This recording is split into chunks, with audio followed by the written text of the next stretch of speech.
On connaît la constante d'équilibre, beaucoup de choses qu'on ne connaît pas.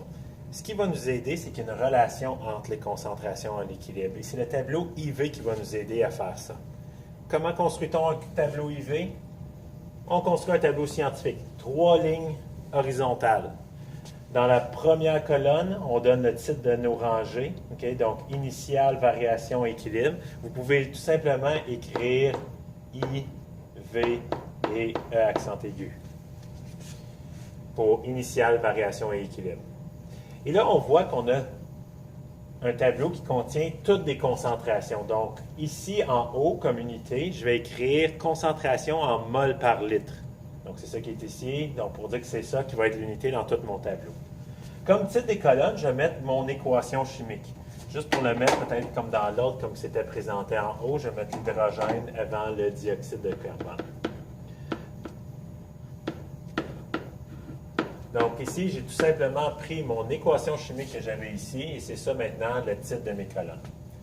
Dans le problème, ça mentionnait que les concentrations initiales, j'avais fait mettre un 0 pour temps 0, étaient de 10 mol par litre pour l'eau et pour le monoxyde de carbone.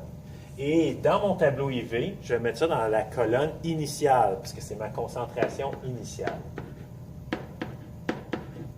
Et ce qu'il y a de particulier, qui va être pas mal dans tous les exercices, c'est que si je te donne l'information sur un côté de la flèche d'équilibre, ça veut souvent dire que de l'autre côté, ce n'est pas formé encore. Donc, à ce moment-là, on aurait 0 mol par litre des deux produits. Et là, on veut savoir, OK, quand on va atteindre l'équilibre, ça va être quoi les concentrations? C'est ça que demande la question. Donc, ici, cette concentration-là est très élevée, cette concentration-là est très basse.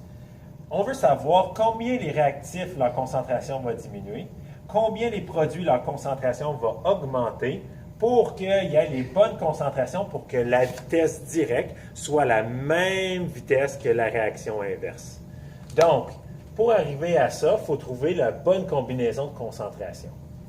C'est notre équation à l'équilibre qui va nous aider, mais encore là, on va se servir du tableau IV pour faire des relations entre les différentes concentrations. Qu'est-ce que je veux dire par là? Celui-là ici, on a de la substance. Donc, on sait que la concentration n'a pas le choix de baisser parce que ça ne peut pas augmenter. On n'a aucun produit qui pourrait former des nouveaux réactifs. Donc, je vais mettre un négatif ici. Alors que lui, c'est le contraire. On sait que la concentration va augmenter. Pourquoi?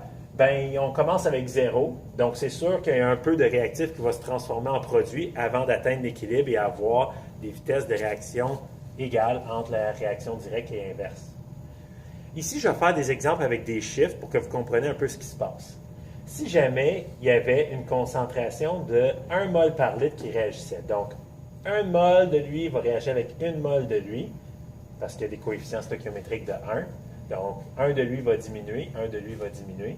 Ça va former 1 mol par litre d'hydrogène et 1 mol par litre de dioxyde de carbone.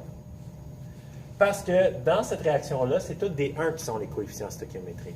Si j'avais eu un 2 ici, bien 1 de lui plus 1 de lui aurait formé 2 de lui, donc j'aurais mis un 2 ici. Donc c'est comme ça que ça fonctionne, les coefficients stoichiométriques dans une équation.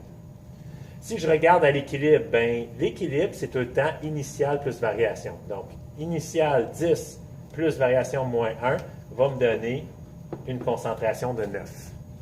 Ici, 10 moins 1 va me donner 9. 0 plus 1, ça va me donner 1. 0 plus 1, 1. Là, on pourrait essayer ces valeurs-là ici, voir est-ce que ça donne 0,83. Ah non, ça ne donne pas 0,83. On va essayer encore. Disons qu'on fait réagir plutôt 2 mols. Donc, 2 mols sur 10 vont réagir pour se transformer en produit. Bien, lui-ci, il va en perdre 2, parce qu'il y a tout le temps la même quantité des deux. Lui, on va en former 2, et lui, on va en former 2. Ça veut dire qu'à l'équilibre, je fais initial plus variation. 10 plus moins 2, ça donne 8. 10 plus moins 2, ça donne 8. 0 plus 2, ça donne 2. 0 plus 2, ça donne 2.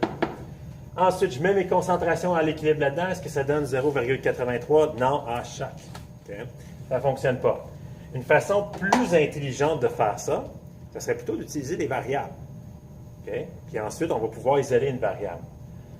La concentration, au lieu de perdre 1, au lieu de perdre 2 moles par litre, on va perdre X moles par litre. On ne sait pas c'est combien, mais on va pouvoir le trouver plus tard.